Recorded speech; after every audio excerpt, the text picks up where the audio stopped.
Hello, everyone, and welcome to the Sons of Sequoia podcast. Hey, here we go at episode 32. Non-fungible tokens. Actually, you misspelled fungible. Oh, oops. You know, did I get the thumbnail on the streaming wrong as well? Let me see. I didn't notice, but I noticed that fungible was misspelled. It's fungiblin. Oh, no. Hey, we're talking about non-fungible tokens. Let me fix this real You quick. can change it. Okay, go ahead. Yeah, we're talking. It's just a fascinating thing that has been happening here. That people are jumping on board. People are getting on into the space. It is, and I think today, what we're going to do is just sort of talk about... Oh, no, what the hell? I'm sorry. I can't believe I misspelled it. I just do these things right when I get going, and... I do the same thing. Get going real fast, and it's easy to overlook things. Yeah, and then you look like an idiot, but it's like, I know how non-fungible tokens are spelled. Let me change this. Yeah. Okay, I did it. It's just easy to make mistakes, when you're going fast. Yeah. All right, so here's my plan. I think this is a good way to do it. I have the Wikipedia pulled up. I have that Verge article that we both read pulled up. Yeah. Talk about Kings of Leon, and then look at exchanges. And then, I might pull up one more video also that I saw yesterday. He's just a famous YouTuber. He does the news. His name is Phil Defranco. But he talked about NFTs yesterday, and he shared some of his own ideas about where it could go. And I think that would be interesting to watch and discuss. So that's what I have lined up. Sound good? Sounds great. Sounds really great. I mean, we could do so many things like what is it? Where's it going? How's it used? How would you do it? What does it mean to the customer? What does it mean to the provider? There's so many perspectives. And I think a big thing to think about is what business could you build off of this technology? Right. Because we were talking about that yesterday. Like, well, we should build a marketplace. Well, if you look, there's a lot of marketplaces. A lot of people are getting in the game. And a lot of generalized marketplaces. Like, we want to be the eBay or Amazon of NFTs. But this is where you go to make an NFT. A lot of people are trying to be that right now. But a lot of times what succeeds or what can make you a lot of money is not to join the gold rush. It's to be the Levi Strauss over on the side selling canvas jeans to everyone that's going to mine gold. And so you never even touch a piece of gold, but you can make money off of the gold rush. So taking a look at that and sort of examining some ideas of how that may play out, I think is a good source of discussion today, because it never hurts to get started talking about technologies when they're in their infancy. Sometimes they may pan out, sometimes they're not. If this was 2016, we might be having this conversation about VR. And you do not see VR as a ubiquitous technology 5 years later. But people are saying that's the next thing. VR is the next thing. Well, it wasn't. But that doesn't mean that in 20 years VR might not be the thing. I think that a lot of things with... we watched a video last night on the boosted board and its decline. And do you remember why it declined or the reasons for its decline? It was capital intensive, and they kept having mechanical problems, and it was hard to adjust. It was hard to scale up because it was too expensive. So they kept getting investors and losing the money. So I see that with VR as well. VR is very capital intensive. And if you give someone a headset and you say, pay $900 for this, and it's a use case where you can play games for an hour a day before you get nauseated, and then in a year, there's going to be a much better headset on the market, it's difficult. That's a difficult sell. I think that they found, do you remember when you were kids and we got a PlayStation? When I was kids and we got a PlayStation? That was 1997, 98, I don't know. So they're on PlayStation 5 now. The PlayStation 5 is out. So if you look, that's 23 years, 5 So basically, once every 4 or 5 years, they'll release a new PlayStation. Well, you can stomach that cost. It's $300 or $400. I think the PlayStation 3 was expensive. It was like $600. But you paid the $300 4 years ago. You forgot that you paid it. You want the new one. The problem with technology like phones or VR headsets is that it's so at the cutting edge that you need a new one each year. And with a phone, you use it every day, all day. So you're like, oh, it's only been 2 years and I have to pay another $700. Sure, why not?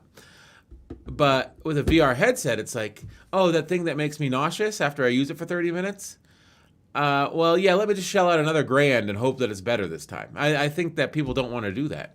But also for the entrepreneurs, making it is a huge investment in research and development. And since it's a physical product, there's a lot of capital involved. It's capital intensive. Now with NFTs as an entrepreneurial conduit, I don't think it's all that capital intensive. If you build user experiences and structures based on the internet for people, it might be a source of entrepreneurship that's lasting. Yeah, especially if you provide a service that uses the technology. So it's not really capital intensive because you're using other people's capital intensive technology, like the internet, And the Ethereum blockchain. and the Ethereum blockchain. Because we haven't even explained. We're assuming that everyone, I guess we're just talking between us because we know what NFTs are. Well, I think what I was trying to say is like NFTs exist on the internet in software. They're digital. They're completely digital. Now, as an entrepreneurial venture, a lot of times what you want is a physical product, like the boosted board or like a VR headset. So I think there is some advantage to a product being completely digital. Like if you take the internet giants, Apple's a hardware company, but Microsoft, Google, and Facebook, they started off as software companies. I mean, Microsoft, and they all make hardware now, but so their initial product, Google, the web had been a thing for 5-10 years, but when Google came around in the late 90s. And search engines were a thing too. And they said, how can we do this better? And they became the dominant search engine. Social media sites were a thing when Facebook came around in the early 2000s. And they said, okay, people are building social media sites on the internet. How do we do it better? Is there a way to do that with NFTs? And I think in order to address that issue, we should begin by looking into what are NFTs? How does that sound? Sounds fine. Okay, here we go. I'll read this. A non-fungible token is a special type of cryptographic token, which represents something unique. Non-fungible tokens are thus not mutually interchangeable. This is in contrast to cryptocurrencies like Bitcoin and many network or utility tokens that are fungible in nature. That is to say, you can change one Bitcoin for a different Bitcoin. A non-fungible token represents something that you can't trade for something else. And that's why it works for art. So people are selling non-fungible tokens as art. It's like one of a kind. It's one of a kind. That's non-fungible. Fungible means they're all the same. It doesn't matter if you have a piece of bread or from like a dollar, one store or a dollar. A dollar is an excellent example. Oh, where'd you get that dollar from? I don't know, but it's a dollar, and I can use it. Doesn't matter where it came from.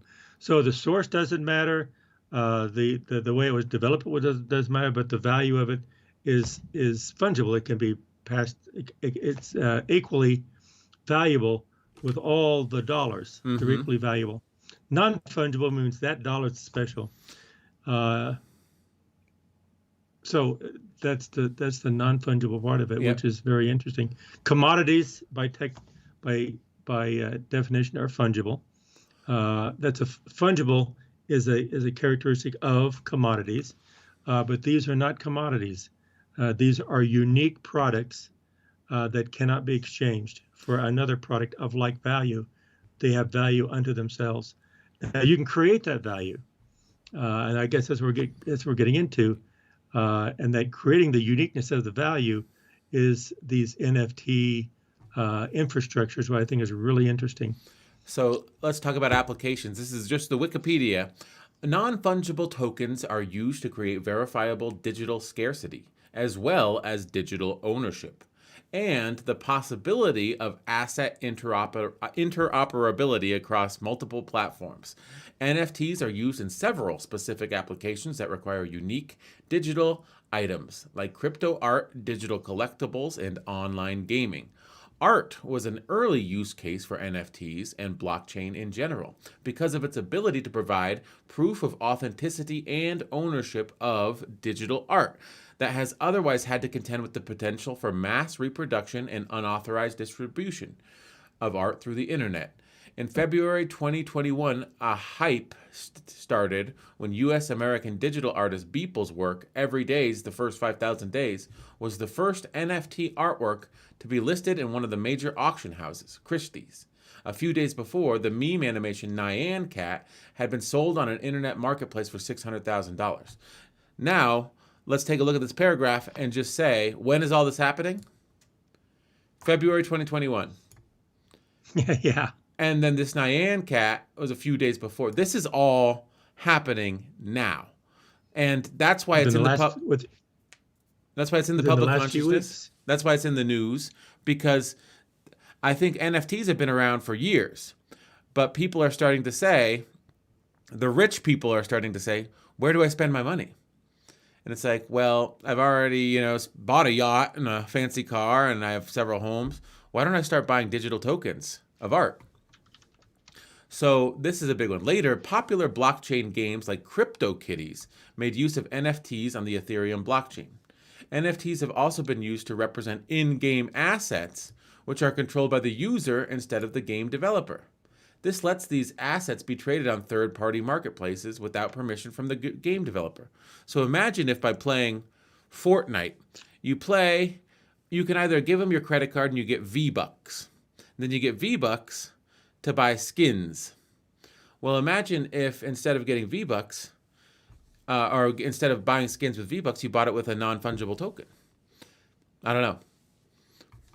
It's tough to wrap your head around the implications. Just to think of NFTs, because if it's V-Bucks, then it's basically fungible, right? Yes, but it's only valuable within that space. Mm-hmm. So that space is putting value on that because they have the product and they can create the currency.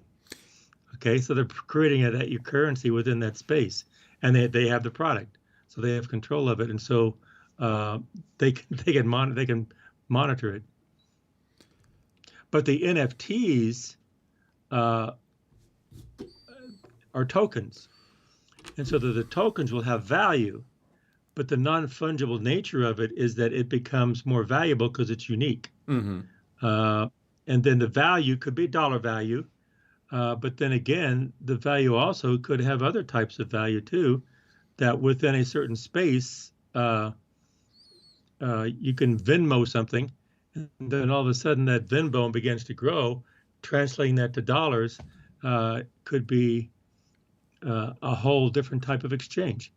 In other words, we're moving into areas that I guess before theoretical economists have understood currency and exchange values between different nations, but now they're doing it within, not just between different countries and different currencies. Now they're doing it within a certain industry and within a product, because we're moving from the physical space to the digital space. I find this really interesting. And David, it's not going away. That's why we're talking about it. It's going to be here. It's not going away. The interesting thing it's going to change. It's going to change and morph, but it's not going away. Mm-hmm. The interesting thing to me is the NFTs. It's built on the Ethereum blockchain. You can attach digital assets to it. So we'll get into Kings of Leon in a minute. I'll just read this paragraph, and then we'll read the last paragraph. But okay. because this is some more growth. In June of 2017, CryptoPunks were released as the first non-fungible token on the Ethereum blockchain by American studio Larva Labs, a two-person team consisting of Matt Hall and Josh Watkinson. In late 2017, another project called CryptoKitties was released and went viral, and subsequently raised a $12.5 million investment. Rarebits, a non-fungible token marketplace and exchange, raised a $6 million investment. GameDex, a collectible card game platform made possible by NFTs, raised an $800,000 seed round. Decentraland, a blockchain-based virtual world, raised $26 million in an initial coin offering and had a $20 million internal economy as of September 2018. Nike holds a patent for its blockchain-based NFT sneakers called CryptoKicks. And I heard that Nike was verifying the authenticity of real-world sneakers with non-fungible tokens.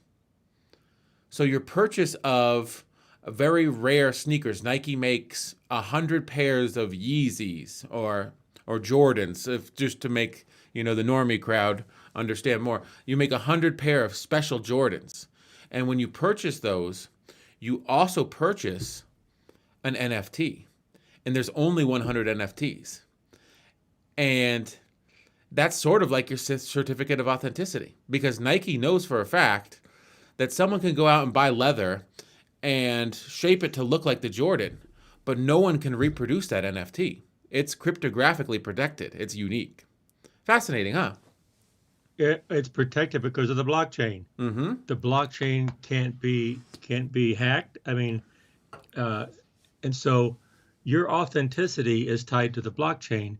The blockchain, the whole idea of the blockchain is that it has security. Mm-hmm. It has security built in, so you can't undermine it.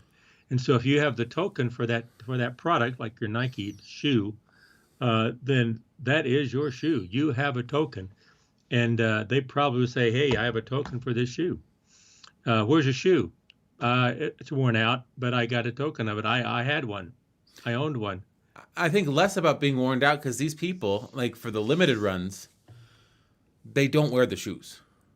They keep them as a museum piece. So if 50 years from now, someone said, this is an official Jordan 2021 X, the most exclusive shoe of 2021, and someone says, okay, well, do you have the NFT to transfer with the physical object? And they say no, then it's like, well, then I can't validate that it's real. So I don't want it. I don't want the physical object unless you have its certificate of authenticity, which will be the non-fungible token. Because shoes can be counterfeited, NFTs can't, or at least not by any technology we currently have. Actually, it just popped into my head. That's part of the Pawn Stars show. Mm-hmm. If you've seen Pawn Stars, they will say, "Well, are you sure this signature is really Abraham Lincoln's signature? Oh, this is a letter, okay." And they have enough to corroborate that, yeah, that is his signature. But an NFT, non-fungible token, because of the security of the blockchain, it's going to be established. There's no question. Mm-hmm. And so whatever you have. And so I guess we're going to go from physical products to digital products, aren't we? Yes. So this is the big story that got it on my radar just earlier this week. The album When You See Yourself by Kings of Leon will be the first musical album distributed as non-fungible token. Bam. And then in February 2021, the musician Grimes, who's also Elon Musk's girlfriend, sold $6 million worth of digital art on Nifty Gateway. So she needs the money. And then you were doing some Googling yesterday. You started telling me about this. This is fascinating. Dapper Labs, in partnership with NBA, the National Basketball Association. When I say NBA, I mean the National Basketball Association. You might have heard of it. Launched a beta version of their NBA Top Shot collectible and tradable NFT-based app in the first half of 2020, which they've been working on for 2 years, since 2018. It sells tokens in packs and say they contain multimedia, so like clips of NBA games, and data smashed together, so maybe digital art. On October 1st, 2020, it was announced that they had exited beta and opened to all fans. As of February 28th, 2021, note the date because it is currently March 5th. This is 5 days ago. Dapper Labs reported over $230 million gross sales in the app. So it allows people that love the NBA to go to an official digital shop and buy digital assets that are vouchsafed by the blockchain and by the NBA itself. Now, I find that fascinating because I do see, art. Like, people collect art and they'll pay outrageous prices for art. So they'll pay outrageous prices for digital art. But this sort of proves that anything someone's passionate about could theoretically be a vehicle for creating NFTs. I don't see it as too big of a stretch to have Star Wars NFTs before long. Do you want me to pull up a link? Yeah, pull up the non-fungible token list of marketplaces. Just to spin off of this NBA, the NBA, it's an NBA marketplace, what they have. So there's the top marketplaces, and you can see the traders and also the volume. And notice number one is the NBA Top Shot. Fascinating. So then it starts going down. So they're out there, but the thing of it is they've moved from physical products to digital products. It's very interesting.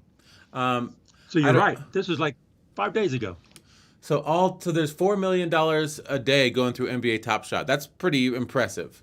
OpenSea is the one that. Oh, I gotta unclose the chat. Hold on, or else you'll be out of frame. There we go.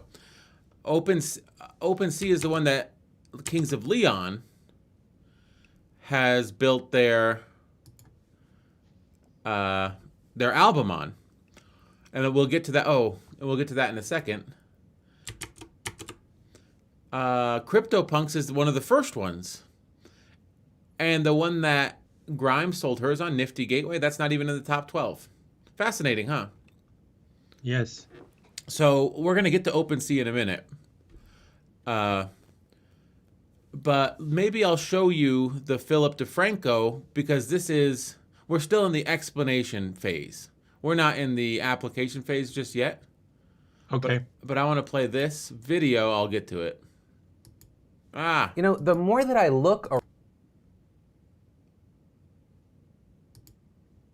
and then let's talk about NFTs. I'm going to start with a story, then I'm going to kind of tell you what I think about them. So tomorrow, Kings of Leon will become one of the first bands in history to release an album as an NFT, aka a non-fungible token. While NFTs have actually existed for a little while now, they've been popping up more and more in the news. Right? Maybe you've seen some of the headlines like Grimes selling $6 million worth of NFTs. Can you hear it now? Art. You also have creators like Logan Paul, who first sold $5 million worth of NFTs last month, before then raking in another $880,000 from NFT sales. And with this news, understandably, you have many people confused, and when you're confused, you have people asking, okay, are these creators, including Logan Paul, scamming their fans? What is an NFT? What are these things? I mean, for example, if you look at a sales page for Logan Paul, some of his NFTs are public clips of Pokemon card pulls, with some of them selling for up to $20,000 with their descriptions reading, total mint of 3 NFTs for this moment. This product represents digital ownership of the NFT video of this moment only. This does not represent ownership in a card, a physical asset, or of the YouTube video, right? So ownership of the moment, but not actually like the copyright of the video. And so if you're still like, okay, but what the hell is an NFT? But before going into what I think they can be, you have places like The Verge trying to explain it by saying, non-fungible more or less means that something's unique and can't be replaced with something else. For example, a Bitcoin is fungible. Trade one for another Bitcoin and you'll have exactly the same thing. However, a minted moment within a clip, for example, is non-fungible because you can't trade it for the exact same moment. And going on to say, NFTs can really be anything digital, such as drawings, music, your brain downloaded and turned into an AI. But a lot of the current excitement is around using the tech to sell digital art, right? And so in that sense, a lot of people see NFTs as sort of a collector's item. But where things get a lot more controversial and where a lot of the skepticism comes from is the fact that with digital files, pretty much anyone can find a way to access or view them, right? For example, the Logan Paul NFTs, whether it be the little Pokemon card, people can see that image, or the video, you can actually find that video on YouTube. And the way that we're seeing NFT believers kind of trying to frame this situation is in terms of, let's say, a physical art collection, where they have the argument of anyone can buy a Monet print, but only one person can own the original. And so, looping back around to Kings of Leon releasing their new album as an NFT, it's being seen as a collector's item. Right, it'll be available for 2 weeks, but no more NFTs of the album will ever be made. However, at the same time, this album will also be released tomorrow in places like, because once again, is not exclusive, but the NFT is. Which, I know that sentence makes sense to some and just seems completely ridiculous to others. Which is why I will say I'm somewhat conflicted. As far as NFTs in the art space, it is 100% having a moment, and to see artists actually making money directly, I will always be happy. I don't know if there is a genuine future in it, but it makes me happy to see artists getting paid. Though, I will say every day we see another story, like for example, the famous auction house Christie's. They're selling an NFT, a digital piece of artwork that was exclusively minted. I believe the current bid is at $3.5 million with about a week left. Right, every day we see another story like that. It adds to the legitimacy, the potential future for this to be a continued avenue for artists. But, and I'll preface this as I'm not a financial advisor or any blah, blah, blah, blah stipulations. Use your own mind. Where I do see NFTs being very interesting is if they can have a utility. Let's say, for example, you go to a live event, you had to pay for a ticket, or you're a part of a membership service that I launch in the next few months, and you hit your year milestone. By going to that place or being a part of that membership for a certain amount of time, you get an NFT. They're limited, they're exclusive. Maybe having that or a certain number of NFTs for a certain creator or a certain brand allow you access certain deals, things like that. And because you have an NFT, instead of just having the experience of going to a place or having, you know, that ticket and that memory or really having enjoyed that year, the consumer, and in these cases the people that have the NFTs, have something that they can then resell. Because yeah, maybe someone's trying to collect all the Philip Defranco or all the Logan Paul NFTs. Maybe it gets them access to things. Maybe it allows them to kind of cut the line because they got into this thing late. They can buy the year membership NFT from someone that is no longer interested. And obviously that's just one example, but that's where I personally get excited about the opportunity here down the road. But yeah, hopefully that helped a little bit if you've had the question. Went away. I know. That's the end. He's done talking about it. So that was an explanation of NFTs. That's sort of like a rehashing of the Wikipedia page, but with specific examples and visuals, right? Mm-hmm. So I want to point out Yellow Heart. That's where they're saying,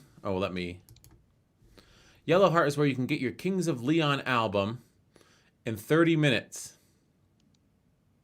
Do you see my screen? Yes. Auction opens at 12 p.m. Eastern. Here's the instructions.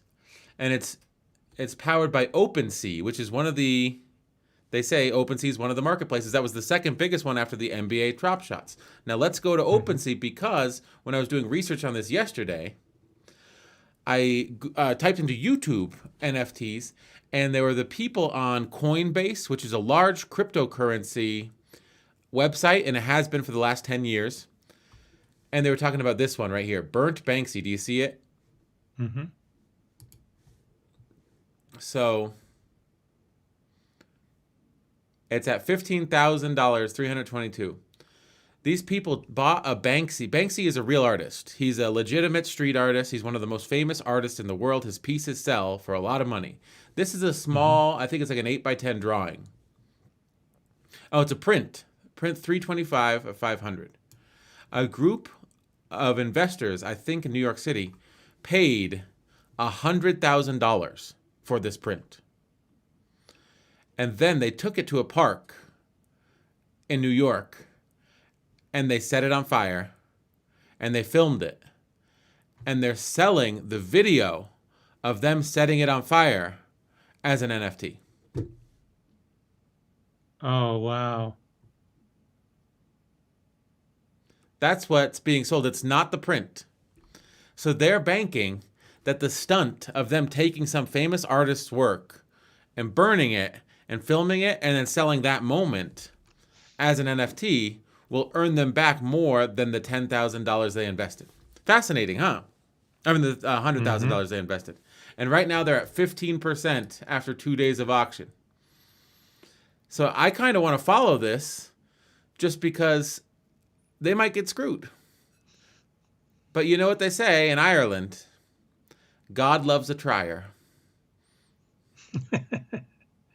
That's right. They gave it their shot. Yeah, but if they fail, they'll come out on the other side much wiser than when they started. And that just means they'll try something else that tries to mitigate the reasons this failed. It's it's very interesting that what would you do with an NFT of them burning a Banksy? What would you do with an NFT? Like, that's what Philip Defranco was saying. The Kings of Leon album. It's coming out when you see yourself. It's coming out in 24 minutes. In 24 minutes, I can go on Spotify.com and listen to it without paying a dime for the NFT. The music is not exclusive. The NFT is. And I feel like that's hard for people to wrap their heads around. Yep. And it's hard it's going to be hard for older people to wrap their heads around, but I think for the younger people, they'll get it. They'll understand that much better than older people, because the older generations, they'll think, I got to have it in my hand. I want it in my hand. I got to go there and talk to them face to face. The digital stuff it doesn't have as much value to an older person than a younger person. And so the younger people, this is a younger generation, and this stuff is going to take off, and it's going to change. The fascinating thing to me is that it is an NFT. The way it's being used now, is it going to be the same 10 years from now, 5 years from now? I don't think so. And it's going so fast. It's going to be the same 1 year from now. Like the digital assets in games. So I got a confession to make. You know this, but the listeners may not. I got into Fortnite during the Fortnite boom. And I still play about one game a day, probably about an hour a week or so. But at the height of it, I was playing about an hour a day. I was playing too much. But I also got into watching the streams. There's this guy, Ninja, and he blew up. And he was the biggest streamer in the world for a while. I watched his stream. And then I got into the competitive scene. And they would do these things called, they did the World Cup first. And I watched the World Cup, and it was entertaining. And then they would do these things called Fortnite Championship Series. And that was, they'd take the best players from every region, they'd have them compete over a series of weeks. And so anyone could play in them. If you were me, and I'm terrible at the game because I'm old and I'm slow and I have bad aim and I'm not good at building. But if I worked hard enough and got enough points, I could get into the qualifier tournaments. And then they sort of, from the 30,000 or 50,000 people that qualify for the qualifier tournaments, they meet that down to 2,000 on one weekend. And then it goes down to a couple hundred. And then on the finals weekend, it's just one lobby of 100 players fighting it out. And whoever gets the most points in the finals, they win the Fortnite Championship Series. And there's money involved. There's hundreds of thousands of dollars to the winner.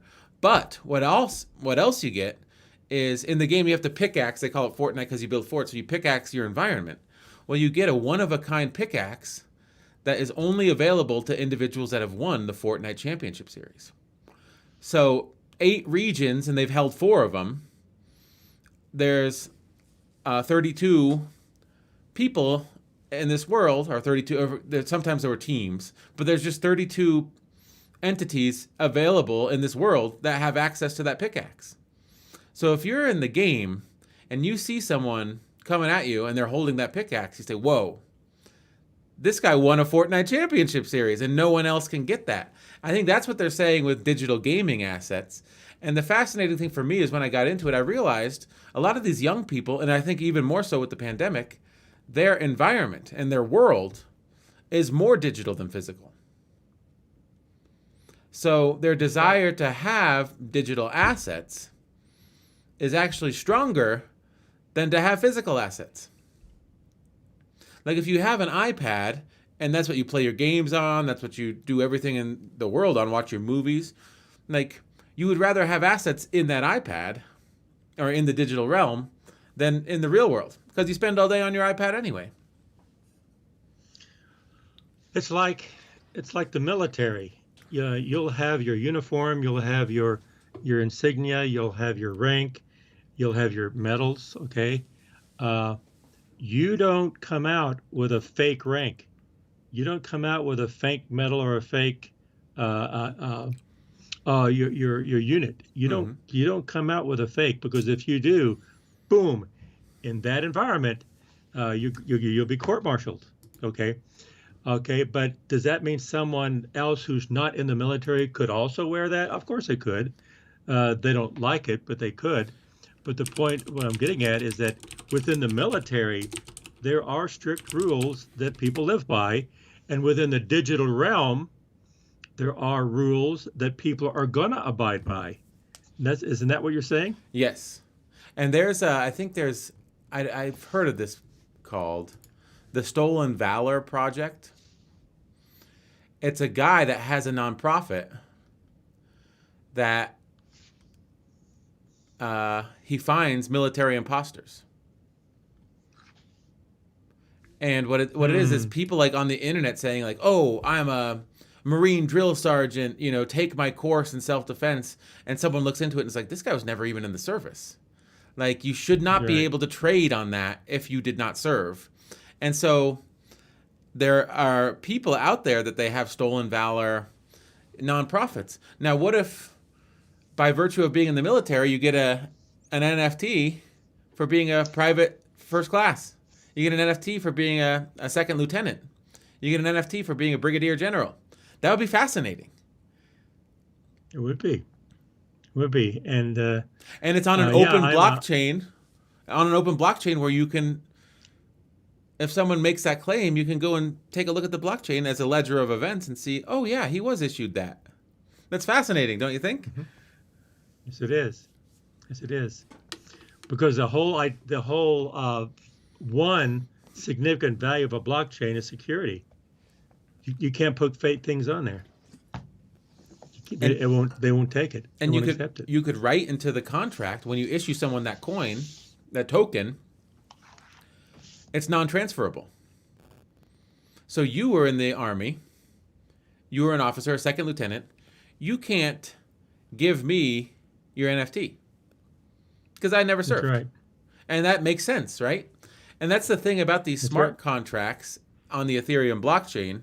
And that's one thing, if we were going to get into this as a business, I think one thing to learn would be about smart contracts. And on the Ethereum blockchain, there's a programming language that allows you to interface with the blockchain called Solidity. And it's a little bit like JavaScript, I think. So I think that learning about smart contracts and learning about the Solidity programming language, that would be two great places to start to understand exactly how the blockchain works. And I watch some programming channels because I do some programming. And one great piece of advice that this programming YouTuber gave is you got to start building stuff. You can't just keep taking tutorials, because then all you'll know how to do is complete the steps of a tutorial.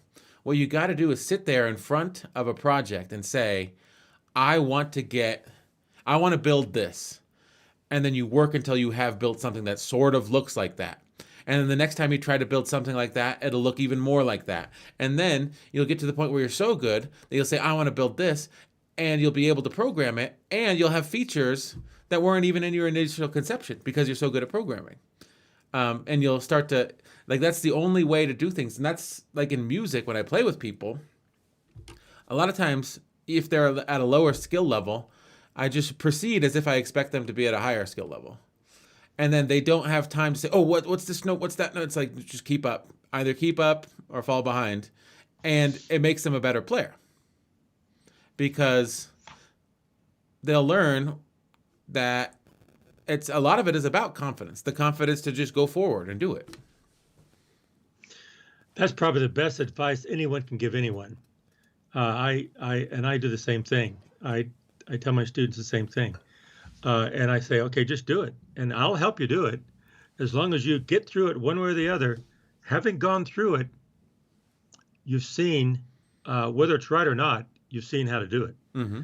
And so the knowledge is one thing, and the knowledge and the skill is one thing, but having gone through it over and over again, you begin to own that knowledge and own that skill. And then your intelligence then will expand to say, what are the possibilities of this? And there's where you go to the different levels of intelligence where you say, oh, I see what it means. I see how to do it. And now I can see where it goes. And you start modifying it and you expand the applicability. So the best way to learn this stuff, just like you said, I wholeheartedly agree, is just do it. If you want to learn this, it's going to take a lot of time, a lot of effort.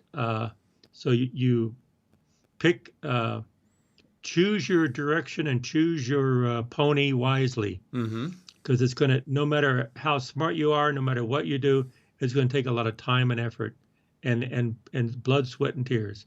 No matter what it is, it's going to be a lot of work.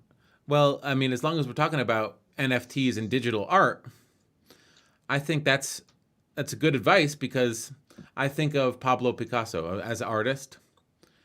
He would wake up at 11 a.m. every morning, and he'd spend the first 3 hours of his day relaxing and talking with friends.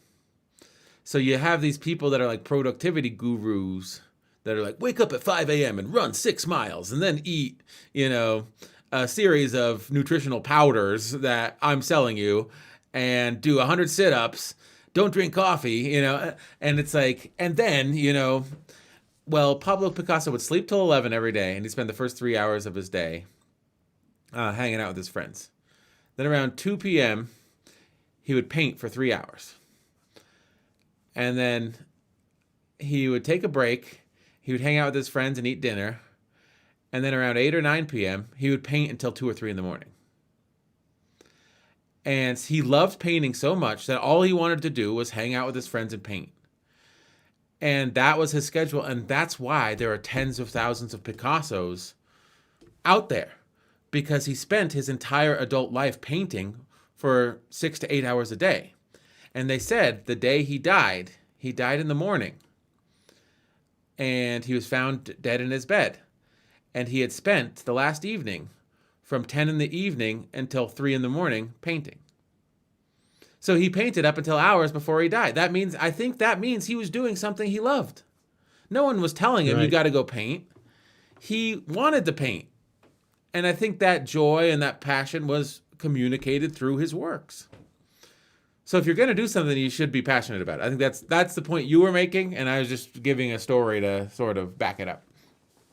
It's a great story. That's a very good point. That's good. And so the guy the clip, what was that guy's name that you showed on the YouTube? What was his name? Philip Defranco. He's just a news guy on YouTube. He does the news every weekday. We talked about this last night. He talks so fast. Mm-hmm. It's kind of like, oh man, you're talking fast. Yeah, I have to listen really carefully, get all those words. You take a sentence and you cram it into like 3 seconds. You go, I can listen that fast, but I don't have time to think about it. And so to me, it's just, of course, at my age, I analyze things, but it's just a little disruptive. It's just, I like our pace. Well, our pace is good, and I think a lot of people like podcasts because it's at a leisurely pace.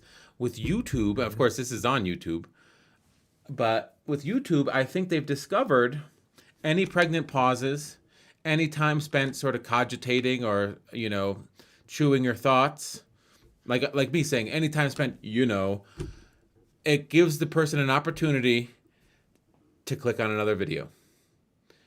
Right. If you give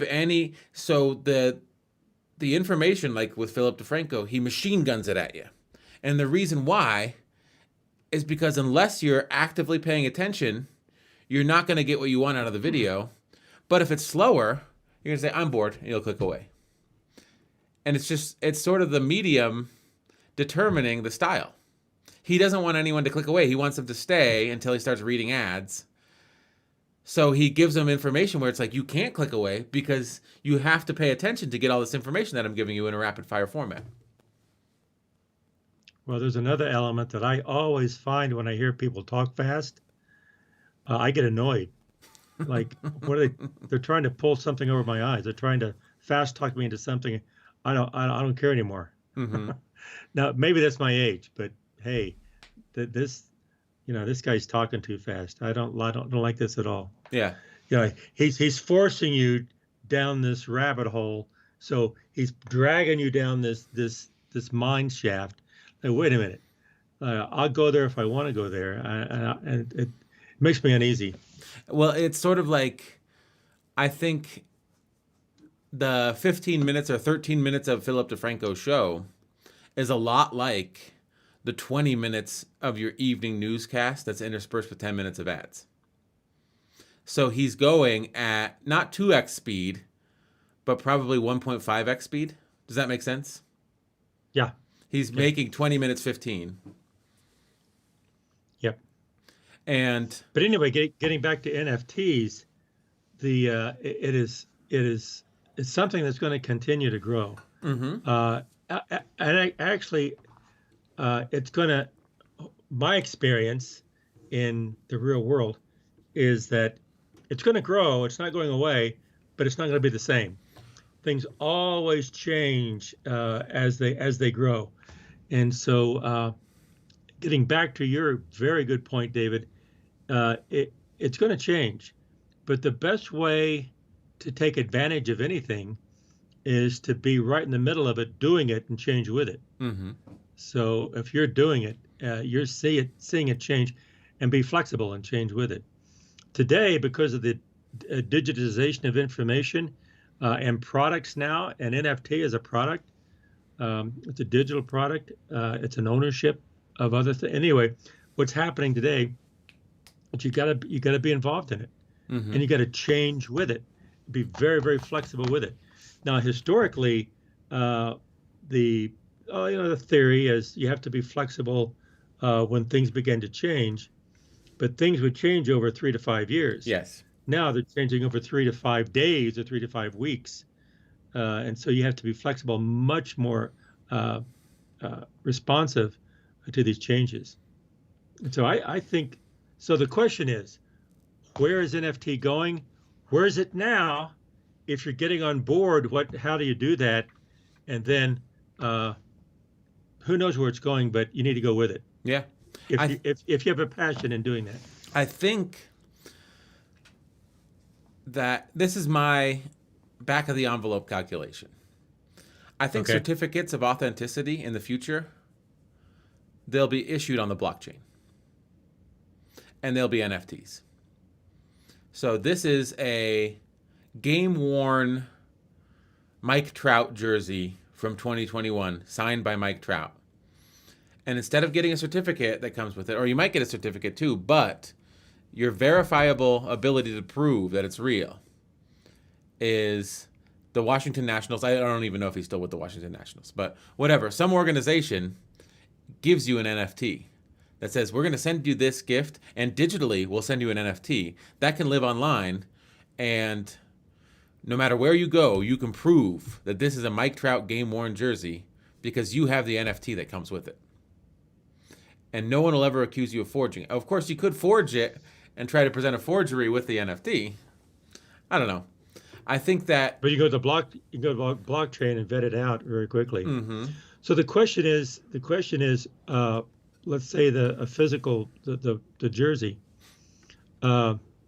you can sell NFTs for that. Let's say you sell 10 of them. Mm-hmm. She says, well, where is the jersey? He says, I have no idea. I don't know where it's at. But I have an ownership of it. I do own it. So you can do that. Mm-hmm. How is that different than like people selling the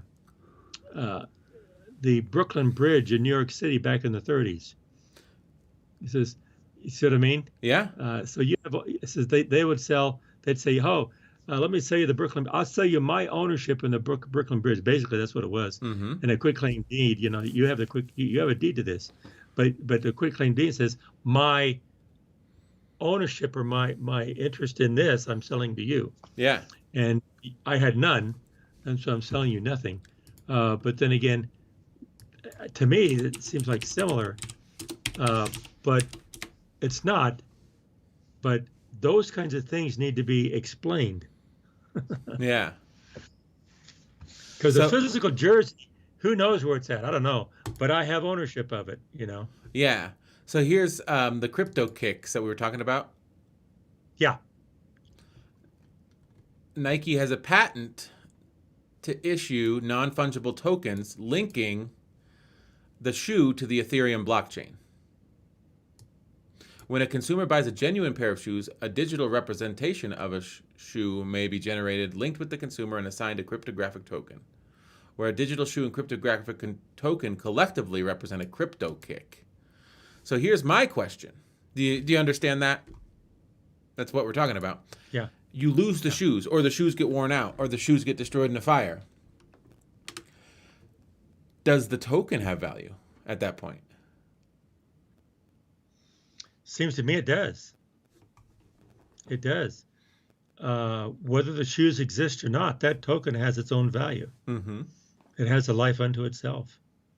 Because you say, I owned one once. You did? I have an NFT. Yeah. I have a token. I owned one once. Yep.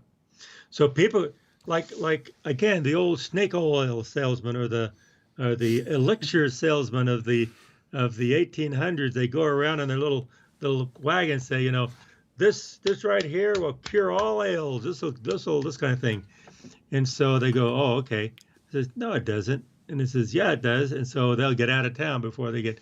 But now you can validate that if that's true or not. Mm-hmm. It says, yeah, this will cure all. Oh, does it? Where's your NFT? Okay. So that NFT is a validation that did exist, that does exist. Because it was awarded on the blockchain. And those blockchains again have the security element to it. This is my issue, though, that I'm seeing. There's a patent involved. Do you see this? Mm-hmm. Nike's patenting selling shoes with an NFT. That's like Sotheby's patenting selling a collectible with an NFT. Or Christie's patenting selling a work of art with an NFT. And then Lloyd's of London wants to sell a work of art with an NFT. Say, you have to pay us for our patent. That doesn't seem right. No, but look what that. Let's go back. Bring that back up again, David. Look what that is saying. Is that Nike, the tokens will utilize non-fungible token. They just received a patent to tokenize shoes. There you go. So they can not only sell the shoe, they can sell the token.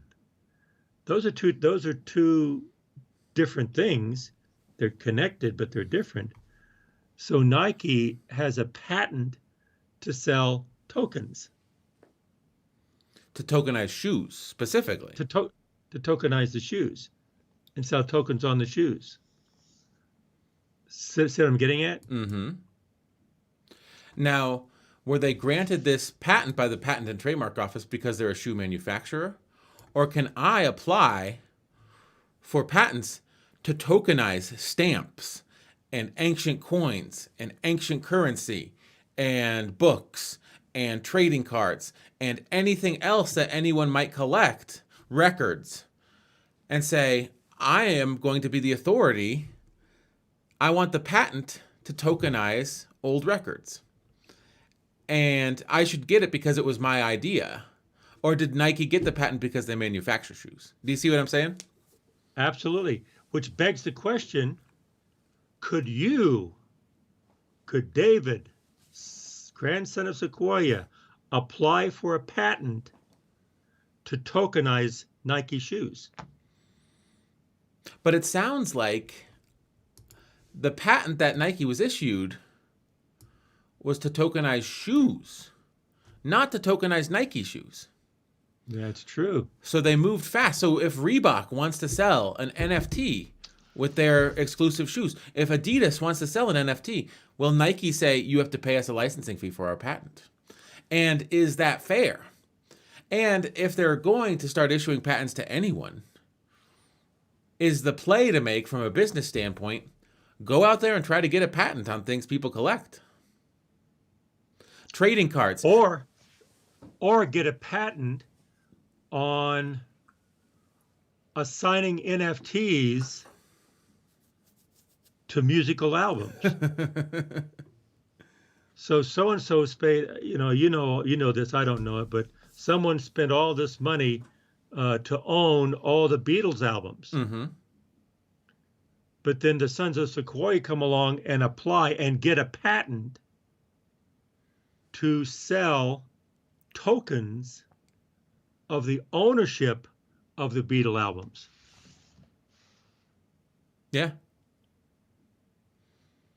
So we're not selling the ownership, we're selling tokens of authentication of the ownership of the Beatles albums, or this album or that album, or Now, something. The catalog is different from the album. So owning the catalog, Michael Jackson bought the Beatles songs back in the 80s from under Paul McCartney, and it was a big thing. That's what I was thinking. That's yeah. the copyrights. Now, the artist retains copyright when he sells a token. Selling a token, like Kings of Leon is doing, is what it is basically like selling you the album, with the cardboard and the 12-inch disc and the liner notes. When you buy an album from a record store, and it's 12 inches, it's an LP, it runs at 33 1/3, it's got this big cardboard sleeve, and there's art on the sleeve, and there's an insert that you pull out and you read the lyrics. You paid for that. And you paid and you own that. You own that album. But you don't own the music. When you sell a token, it's like selling an individual album to someone. You paid for that and you own that. You own that digital asset, but you don't own the music. And it's hard for people to wrap their heads around, because I go to Spotify.com. I'm not logged in on this browser, but I go to Spotify.com. And I log in and I look for Kings of Leon, and that album you just paid $50 for is there, and I can listen to it. And I can see the album artwork. And you say, what's the point of paying $50? And it's like, well, I don't own it. I'm accessing it through Spotify. So the streaming services, and we know this by virtue of having bought some stuff off of Amazon. We bought Forrest Gump on your birthday and watched it. And it's like, because Forrest Gump wasn't on a streaming service, well, the streaming services can give and take away. Streaming services are like a library that you pay for. They're just lending you the right to watch it. You don't own it. With an NFT, you do own it. It's fascinating, the concept of, like, if you subscribe to Amazon Prime and Forrest Gump is available on there and you watch it, you're like, oh, great, let's watch Forrest Gump again. 6 months later, it may not be available on there as a free streaming, as part of your service. See what I'm saying? Yes. But what I'm saying is you can apply for a patent to award tokens. So how does that figure into the equation? So one is, the Sons of Leon, is that who they are? Kings of Leon. The Kings of Leon, so they sell NFTs. Right? Of their album. So they're selling it. Do they have a patent to sell it? No. Could someone else get a patent to sell their tokens, and then they can't sell it? To say, like, if Nike can get a patent to tokenize shoes, yes, can someone get a patent to tokenize music? And then say, Kings of Leon, how much money did you make on your token scheme? You owe me a patent licensing fee. Well, of course, exactly. If they have the patent, yes. That's what the scary thing about tokenizing shoes. That's what I'm saying. Adidas, Reebok, they can't tokenize shoes now because Nike has the patent? That doesn't make sense to me. So I'm getting at. You have the ownership, you have the use, you have the token, and then you have the patent to award tokens. Now, is the real money in the patent? Is Nike going all in on this not because they think people will buy the crypto kicks? They're like, oh, well, our shoes are already the most collectible sneakers in the world, Nike. But we are going to associate them with a patent, with a token, and call it a crypto kick. But that's not the play. The play is by being the first mover in this field, by being the first one to associate an NFT with shoes, we can say we're an industry leader, And we've developed this methodology of verifying the authenticity of shoes. Therefore, we want a business process patent for that, for all shoes. And then when Reebok and Adidas realize, the authenticity of our collectible shoes would be better served by a non-fungible token, and they try to do it. Is that your smoke alarm? Oh my goodness. It's my power supply. Oh no, I hope you don't go out. I'm Yeah, gonna me mute too. I'm gonna mute you for a second.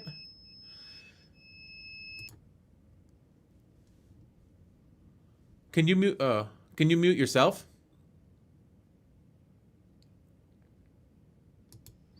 Okay, so we're gonna wrap up here in a second. Wow, I hope that your power doesn't go out. Your power's on though. It's fascinating. So yeah, there's a lot to unpack here. We've talked about NFTs for about an hour, and should we wrap up before you die? Your power dies? So if you want to unmute and say something, I'll play the outro music. We might be getting back to this discussion more and more, don't you think? I think we need to talk about it again next week because we brought up some new concepts. So I'll play the outro music. If you want to say something, we'll quit this, and then I'll give you a call, and we can debrief after the episode's over. Sound good? Sounds good. Hey, everybody, keep on talking, but listen more than you talk and try to understand what the other people are saying. Bye. See you next time.